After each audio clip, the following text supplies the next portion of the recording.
Times like these make me wish my Uncle Tony was still alive, Colt remarked. They could see the tower from their vantage point and surprisingly few cars in the parking lot surrounding it. He was a detective. Miguel reclenched his fists. Maybe yours would take this investigation more seriously. Hey Jade, that you okay? The three of them turned around to see a small, vaguely spaniel-like, short-haired black dog. Jade felt all the hairs on her neck pierce her skin as the dog sat by the curbside, happily panting, but without a sound, as Miguel and Colt eagerly pet it.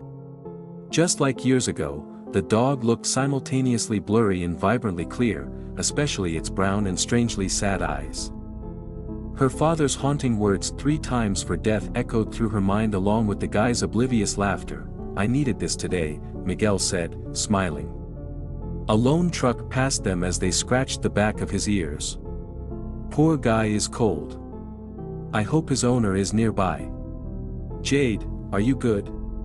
Colt took one look at her frozen green eyes and grunted. Oh God, that you think that's the black dog, don't you? Miguel looked at her as well. Oh no, did I remember now? Jade, that's not 3 times for death that I'm going to die soon, Jade murmured, unable to move any part of her body. That's a ghost dog, all right, Colt said, laughing and nudging Jade. Ease up on her. Miguel placed an arm around her back. It's just a dog, Jade. It's really friendly too. It looks young too. It can't be the one you saw years ago. 3 times for death. Jade murmured again. When the guys attempted to move her a few inches forward, she wouldn't budge, but Miguel's phone came loose from his pocket. The dog opened its mouth to bark.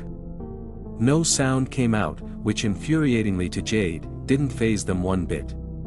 But when the dog grabbed his phone like it was a chew toy and began to run, Miguel shouted, "Damn pooch!" and began to chase it back toward the road. Colt followed stragglingly along. Guys, don't. Jade finally managed to shout as they sped back down the road and toward the trail. As the dog ran, it looked increasingly blurry, and not just because of its speed. It also had a slight misty aura around its body. Watch out! The dog dashed down the hill they walked up and then several paces off the hill. For a moment, the dog looked like it was floating across the decaying leaves. They didn't pay attention to where they were running as they struggled to keep the dog in sight. All at once, they tripped over a jagged rock and tumbled down a hill far off the trail, which was thankfully mostly leaves and dirt. Jade reached out to find anything that would break her fall as she saw Colt somersault past her. They were free-falling with the dog still in sight. Jade wondered if this was really it, the 3rd time Frank and her grandfather warned of it. Perhaps she would face the same fate as those geologists, falling to a dark and terrifying demise. Just before she thought of praying to some deity she wasn't sure she believed in, they stopped rolling. Miguel was the first one to stand up, shouting obscenities, before bending over to help up Jade first and Colt, who almost pulled him over. They checked each other for blood and broken bones. When they were satisfied that they were bruised but stable, they spotted the black dog in front of a shovel staked upright into a mound of dirt. Miguel's phone lay on top of the mound. When he reached for it, they saw the dog growling at the shovel, but like its panting or bark, without a sound. Oh my God. That's a gravedigger's shovel, a really old one too, Colt said. My grandpa brought one of these home from a crime scene once. That's so eerie. Miguel reached to grab the shovel at its handle, but Jade gripped his wrist. What is it? I think we're standing on a burial plot. That's a human body under there, Jade stammered. She was certain enough to make that claim, remembering her late uncle's burial years back. We've got to find our way out of here and tell the police. Yeah, Colt said, visibly shaken by the scene. Jade was breathing heavily when the dog rubbed his head against her leg. Hesitantly, she looked into its sad, brown eyes and touched its frigid back. She was certain this was the same dog she had seen years ago. Why it wasn't invisible like a ghost, she wasn't sure, but it didn't seem menacing one bit. Despite how young and short the dog looked, its touch indicated it was an old soul, one that lived perhaps countless lifetimes. "I'm sorry," Jade whispered to the dog. "You were trying to help." "Miguel, drop the shovel." Colt suddenly shouted. Miguel was digging tenaciously into the dirt, tears streaming down his cheeks. "Miguel, stop!" Jade screamed. They grabbed onto each arm, but Miguel pulled himself away, practically diving with the shovel. "Come on, Miguel. Let go. It could be them. It could be them." The three toppled onto the plot and covered their ears. A sudden crack or bang pierced the air. Miguel looked fearfully over his shoulder as the bang repeated a few times. By the time Jade and Colt also realized what it was, Miguel was screaming, "Run!" The sound of gunfire was unmistakable. They weren't sure where it was coming from. Just that they had to run, no matter how blindly, away from the sound, which grew closer and closer. They were running back up the hill when they fell down, or so Jade thought. She wasn't sure if she could still hear gunfire, or if it was all in her head, but she was too terrified to look back. For a moment, Jade thought the dog was running beside them, but when she turned to her left, she saw Colt starting to lag behind. She yelled for Miguel to slow down, grasping onto Colt, who was practically hyperventilating as they finally crossed back onto the main trail. They no longer heard the sound of gunfire. They fell to their knees, coughing and wheezing, struggling to gain awareness of their surroundings. Colt doubled over and vomited onto a pile of leaves. Jade grabbed onto his back and he emptied what little contents he had left from a light breakfast. "I'm sorry," Colt uttered weakly. "No, honey," Jade said. "It's not behind us anymore. Miguel, if you have service, call the police." Miguel nodded and pulled out his phone, which only had a couple of bars. As the dispatcher picked up, he anxiously glanced over his shoulder for any unwelcome sound or figure. "Hello? Hello? Yes. My name is Miguel Boyd. My friends and I were hiking the Hanging Hills Trail from Hubbard Park and yes, in Meriden. We found a gravesite and heard nearby gunfire and God damn it. No." Before he could relay any more information, his phone drained to black. "You gave them enough info," Jade said, noticing her own phone was dead as well. "Colt, do you have?" "Never mind. You left it in the house. God damn it. Do you think we're safe, Miguel?" Colt stood up slowly, wiping some vomit from his lip. "I don't want to find out." Miguel fixed his shirt and then looked up at Jade's watery green eyes. "Let's get the hell out of here, not run, just walk with intention. Hopefully, by the time we reach the trailhead, the cops will be here." The three of them walked side by side in silence over the footbridge and back to the parking lot. There were still no hikers on the trail. Jade didn't know what to say. She was both terrified and relieved. If anything, it wasn't angry at the people who saw it for a second or third time, but trying to seek help. Something far more evil lurked within those hills. The black dog was warning of that evil. At that moment, Frank's fear all those years ago seemed infinitely less likely to relate to a curse or legend. When they reached the trailhead, a single police cruiser sat idling in the parking lot. The three of them rushed over to the lone officer, who was caught off guard as they gathered around him. After motioning for them to calm down and that he could only hear one person at a time, he took their statement. They told the officer every excruciating detail, which he recorded on his mobile laptop. Jade even told the officer about the black dog, which caused him to look up and wince, before continuing to type. By the end of their frantically told, albeit thorough story, the officer called for backup on his radio. Then, he sectioned off the trailhead with red tape with black lettering that read "Do not enter." The mere words caused Jade's heart to jump. "We're going to close the trail to the public today," the officer said. "We received a few more phone calls about the gunshots, so we're going to follow up on this. We'll call you if we have any additional questions. You'll be hearing from us within the next few hours. Here's my card." Why wouldn't he ask us to show him the burial site? Miguel said gruffly as he opened the door to his beat-up Camry. "Keep your voice down," Colt snapped, unlocking his car. "He said he'll follow up with us. Do you want to go back to our place?" Jade said softly, "Thanks, but that I have to make some calls to my mom and aunt. I'll catch up with you guys." On impulse, Jade reached over to hug him. This caught Miguel off guard, but he ultimately fell into her embrace and pulled her in closely. At that moment, all the anger and pain that lingered from the breakup subsided. She was just glad that he was there and safe. She didn't have to ask to know he felt the same. "I'm here for you. Through all of this. I know that I don't know what to." Instead of finishing that sentence, Miguel kissed her on the cheek. She smiled and watched with an ungodly amount of uncertainty, fear, and bliss as he sped out of the park. Colt sighed and hugged Jade as well, apologizing for the vomit that splattered onto her shirt, which caused her to snort a laugh. They drove in silence all the way back to Winstead. In the silence, Jade, of course, thought of everything they had been through but kept coming back to the shovel. She was almost sure she had seen that type of shovel before. As a teenager, Frank tasked her with mowing the lawn every other visit. If she remembered correctly, that shovel lay in the shed with the lawnmower.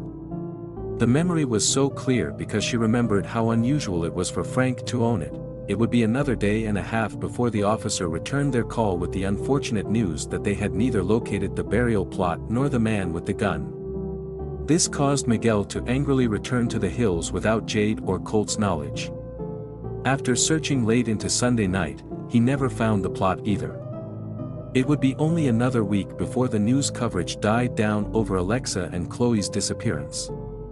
Miguel took up extra hours at the karate studio and Colt at the Bushnell to get their mind off of their anxieties. Jade grew sick of seeing the same regulars at the brewery, especially being hit on by them, so she called out the following Saturday. That day, Jade drove aimlessly throughout Meriden, not sure what she was looking for that the police didn't already find. Other than a few missing person signs around town, she didn't uncover much. She knew she wanted to stop by Frank's house. When she reached the street, she thought about pulling into the driveway until she saw his car wasn't there. The lawn and bushes looked overgrown as if he didn't live there anymore. Jade couldn't remember the last time she visited his house, just that he never neglected yard work. Just when she was about to turn the car around, she noticed a woman sitting in a parked SUV across the street. Without much forethought, Jade pulled up behind the SUV and parked, cautiously approaching the driver's side window. On any other day, she wouldn't have been as brave, but the stern look on the face of the woman with jet black hair spiked her curiosity. The woman rolled down the windows. Jade rocked back and forth on her heels and gulped, "Yes. Can I help you?" Her voice was both stern and dismissive. "I already told the other neighbor that I'm not fucking leaving until the cops come." "No," Jade said hoarsely. "I have a feeling we're here for the same reason." "Yeah. What would that be, honey?" The woman was probably in her late 30s, but her vast crow's feet made her appear much older. On her lap lay a pair of sunglasses and a stack of photographs. "You one of Frank's whores or something?" "Well, I got news for you, honey, I'm not, I'm his daughter." This gave the woman pause. "No shit. All these years and I never saw his family around. Some father he must be. What's your name?" "Jade." "Jade, do you know who the hell your father is? Do you know what the hell your father is?" Reluctantly she nodded. "I don't think I know, but I don't want to." "Shit, hun," she said, stepping out of the vehicle. The woman was maybe 5.5 feet but carried herself like she was much taller and unafraid of anything. "You have to. I'm sorry to break the news to you, honey, but 17 years ago, your father killed my friends." "Oh God, you're Haley Brunel." Jade felt her whole body go numb. She never thought she'd have her suspicions confirmed all those years later. All those times she half-jokingly told her friends about her dad's serial killer vibes were no joke at all. She didn't have to ask for proof to know Haley had it. She felt a weird mixture of total nauseousness and relief. You've done your homework. Good for you. I've not been following him for so many years. Is that what you're doing here? She nodded, glaring at the house. He hasn't been here for at least a week, maybe longer. I'm sure he has taken off ever since that news report broke. But I'm sorry. I need to sit down. She felt the world spinning rapidly around her and her entire body growing numb. Haley knelt down by Jade as she cradled her head in her hands. I'm sorry, Haley, I'm so sorry. You have nothing to be sorry about, she said. It sounds like you've known about him. I thought I did. Jade looked up, her face drenched in an ugly mess of tears and sweat. When I was a teenager, he started acting really weird. He divorced my mom and cleared out his house. He also took really long trips and asked me to start calling him Frank. Haley paused. You didn't know this, but Frank had been stalking us for months before they died. We used to go to Hanging Hills all the time. He found us on the trail one day and told us that tired black dog legend. I'm not sure what the hell he was doing there, but he saw us on the next several trips. He told us how pretty we were and that I'm not sure if you want to know more. I do. That's disgusting. He told me the same thing. I feel sick. Did you call the police? Feel everything you need to. It's a lot. Yes, that we did, and they didn't take us seriously. After they disappeared, I remember angrily pounding on his door. I screamed at him and told him he didn't deserve to be alive and didn't deserve to be a dad. Oh my God. He filed a restraining order against me and my family. I haven't found anything since, any more evidence, but I know. Are you an investigator? Haley chuckled, glancing over her shoulder for cars. Just a very pissed off single mother. I forgot to ask, what are you doing here? You'd probably think I'm crazy. Try me. My friends and I went looking for those girls. We saw the black dog.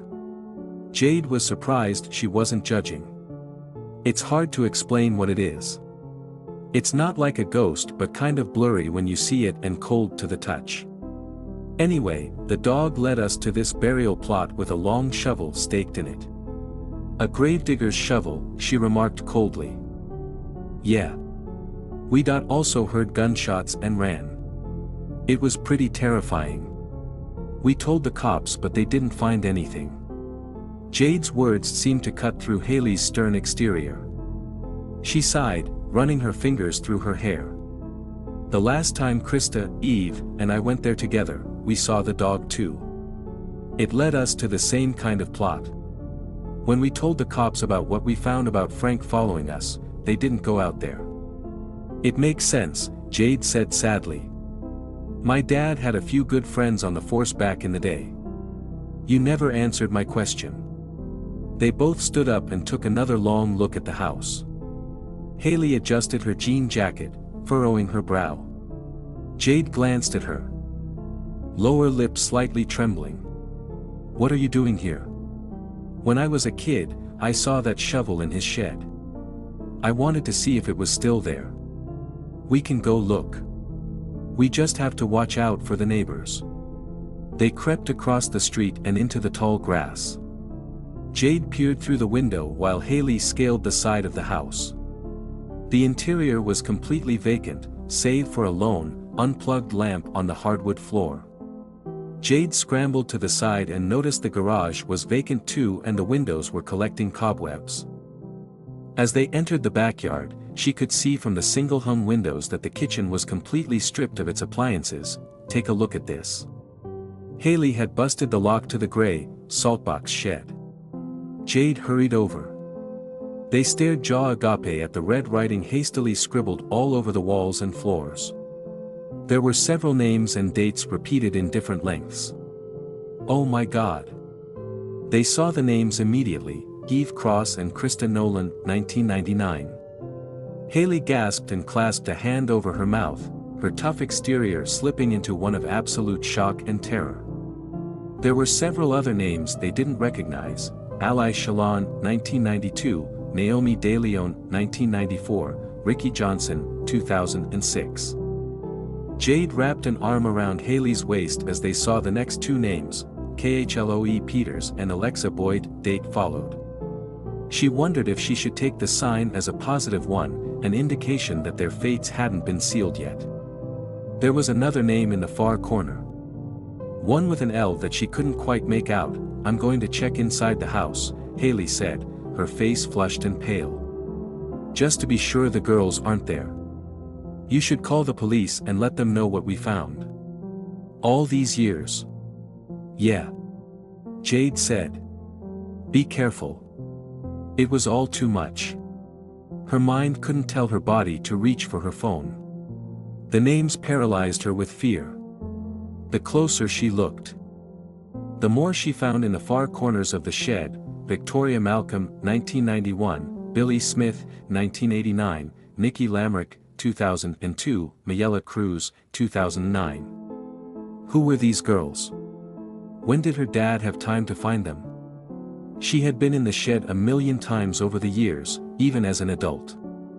Why were the names here now? In the furthest corner of the shed, which was devoid of any light, she saw the final name: Little Troll. No dates followed. She couldn't breathe.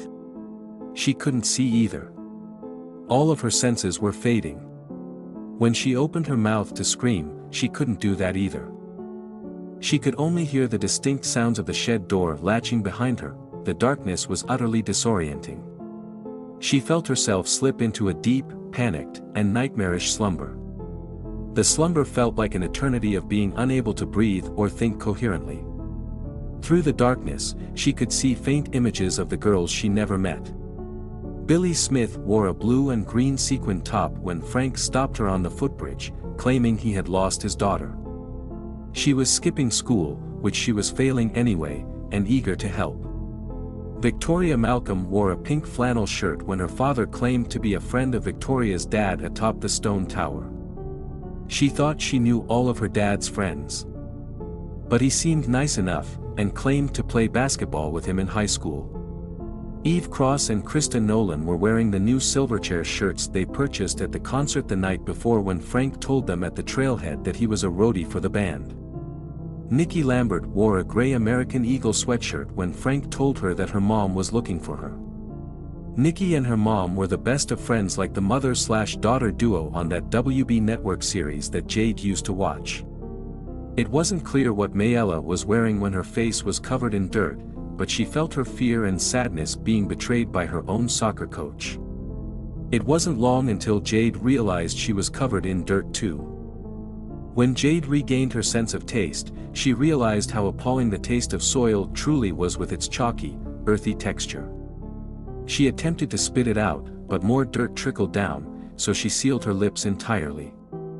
When Jade regained her sense of smell, she noticed the soil's horribly sour and metallic scent, which she had a difficult time breathing through with only centimeters of her nostrils uncovered. When Jade regained her sense of sound, she noticed the crackles, clicks, and pops from above. She also heard the sound of her phone buzzing somewhere. When Jade regained her sense of touch and consciousness, she was absolutely horrified by the immense pressure pushing down on her body. For several minutes, she tried to thrash her body but only moved an inch at best. She was losing oxygen again and rapidly. From above, she heard more distinct crackles, clicks, and pops followed by the sound of grating and rasping. Something or someone was digging her up. It wasn't the spade of a shovel. Its movements were still rapid but yet more gradual. She watched the dirt flick upward in small chunks. When her nose and mouth were unearthed, she realized two small black paws were doing the digging. When the paws had removed enough dirt from her body, she used all of her strength to force her body upward, using what minimal arm strength she had left to crawl out from the grave. The black dog bit onto her sleeve and helped tug her the rest of the way. As Jade rose to her feet, struggling to catch her breath, the dog guarded her in front, raising its tail with its ears flat against its head. The dog stood much taller than its familiar spaniel-like stature. If not for its familiar features, she would have mistaken it for a Great Dane. The dog was no longer blurry but glowing in a misty, green-tinted aura. Its sad brown eyes were no longer sad or brown but blue and fiery like the combustion of carbon. Jade stared in horror at the unmarked dirt plots that surrounded her from all sides. They numbered in the dozens, maybe double or triple that. She couldn't be sure. Then, she looked back, even more horrified, at the grave she came from, which was at least 4 feet deep. How long had the dog been digging for? How long had she been buried? All time seemed to elude her. She knew she heard her phone but couldn't find it. She knew not to run though with the dog guarding her, moving with every direction she turned. "Thanks, buddy," she whispered. "Should we?" Just as she was about to move, the smell of menthols overwhelmed her senses the same way it had for many years. From between 2 bushes, her father, a frielier-looking man than she remembered in torn flannel, appeared, carrying the gravedigger's shovel in his hand. "You were never supposed to find out," Frank said coldly, looking at the dog and not her. Jade said nothing. "You were never supposed to find him either." Silence. She stared blankly into his arid blue eyes as if she were daring him to strike. She was no longer afraid of the man she stopped calling Dad long ago. "Is this the 3rd time you've seen him, Frank?" With these words, Frank's arid eyes widened, his pupils dilated. He attempted to lunge forward, drawing a small gray pistol from a concealed holster, but the black dog leaped and tackled him into the grave. Frank unleashed a blood-curdling scream. The scream lasted mere moments before gnawing and gurgling sounds took its place. The gnawing and gurgling sounds turned to ones of crumbling as a mound of dirt collapsed into the grave. After the dirt collapsed, she heard the collective screams of Frank's countless victims escape into the atmosphere. These weren't screams of terror, but cries of freedom, cries for the monster to stay buried forever, every inch of his evil being rotting into the earth. The dog jumped from the grave into a nearby pile of leaves, its stature morphing back to spaniel form. It took one last look at Jade, its eyes now a bold shade of brown, and drifted into the vast woods. Jade started to run, faster than she had ever run before. Somewhere in the distance, she heard people screaming her name. The closer she ran, the more distinctly she could make out the voices of Colt, Miguel, Haley, and possibly Sasha, though she couldn't be sure.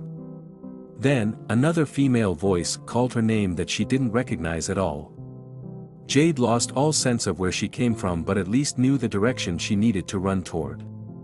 Somehow, she also knew that the black dog wouldn't let a single soul be buried in Hanging Hills again.